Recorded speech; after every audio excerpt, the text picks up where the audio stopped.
and welcome to day 2 of Explorers Camp Panama. Today we are going to be talking about Panamanian beliefs.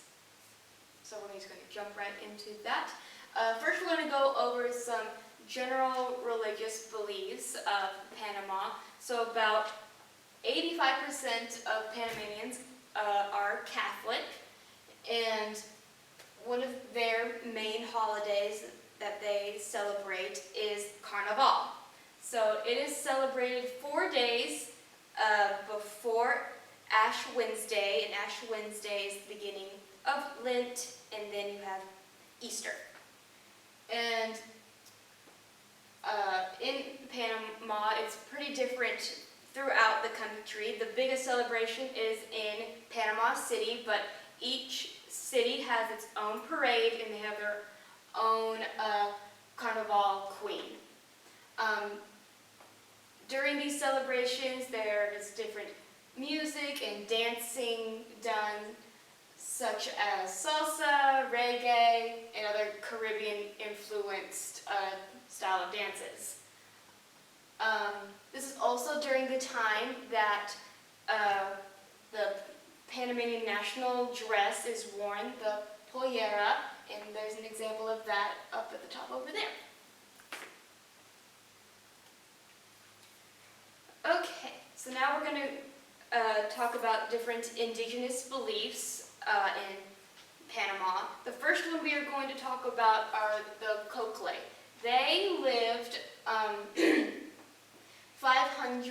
between 500 AD to 1100 AD, so they are considered a pre-Columbian civilization, so they're not around anymore. So not a lot is known about the culture, but we do know that when they buried their chiefs, they would be buried with elaborate gold jewelry. It'd be there's a death mask, a helmet kind of like this one, and this here is a chest plate that goes on your chest. They are also buried with all of their servants, their wives, and all of their possessions, and they believed that all of those people and things would join them and serve them in the afterlife.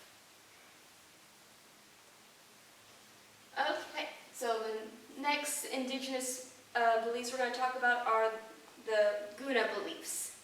So they are a matriarchal society. So the mothers are the head of the household, and so when people get married, the husbands would go move to the wife's house, family house, and they would also become apprentices to their wife's father. The leader of the Guna people is called a Sahila, so like their controls both political and their religious beings. Some of their basic religious beliefs is they have a creation myth where there is their big father, which is, they call him Pab Damat, and big mother, which is Nan Damat. And this Nan Damat, or Mother Earth, created the entire earth and everything to provide for the humans that live there. Another interesting part of Guna culture is it has the highest rate of albinism in the world. So there's a large percentage of people who are albino, who have very pale skin and pale-haired eyes. And they call them moon children, and they are very sacred to their culture. They are given special chores and jobs in the community that are inside to protect them from the sun because they're very sensitive to sunlight. Some Guna ceremonies that they have there. First one is called Iko Ina, which means needle ceremony, which is a ceremony done only for baby girls where they pierce their nose, and when they get married, they get a gold ring in their nose, kind of like these ladies over here have. And another ceremony is called Inasut, which means long ceremony. It lasts for 3 days, and at the end of it, it's kind of like a birthday party for a girl of a coming of age party, and they would cut their hair super short, showing that they are ready to get married. And during both of these celebrations, they'd have different singing gatherings where they'd talk about historical events and their religious beliefs. So the next culture we are going to talk about is the Nobe Bugle, which are actually, they are two separate indigenous tribes. They just have very similar beliefs and styles, so they're usually, you'll see them together.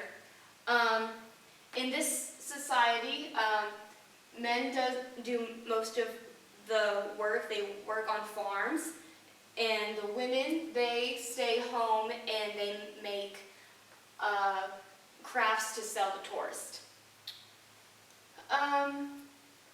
During their rituals that they have, or other kind of like celebration or parties, they also do songs and dances, and they're usually accompanied by flutes, rattles, and conch shells.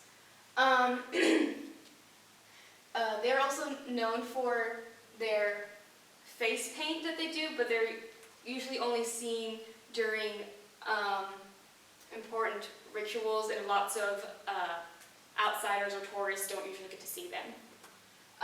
One of their main festivals is called Kroon, which is their stick fighting festival. This festival lasts for 4 days, and this is where they play a game called Balsera, where they have a 4-foot-long rod or stick, and it's kind of like dodgeball. So you can see an example of the game over here, and you're trying to throw it at your opponent's legs, and once one team gets too tired, and they forfeit, and then the other team wins. And so it's kind of like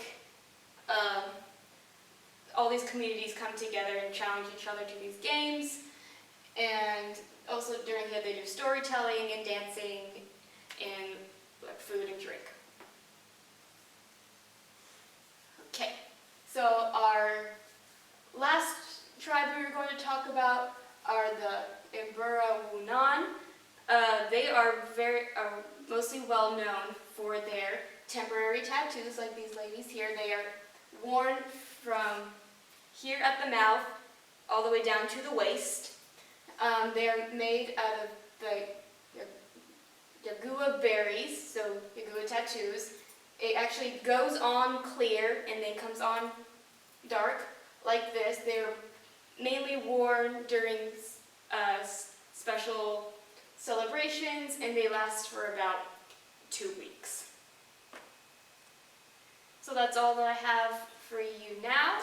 So next we're going to be going into today's crafts.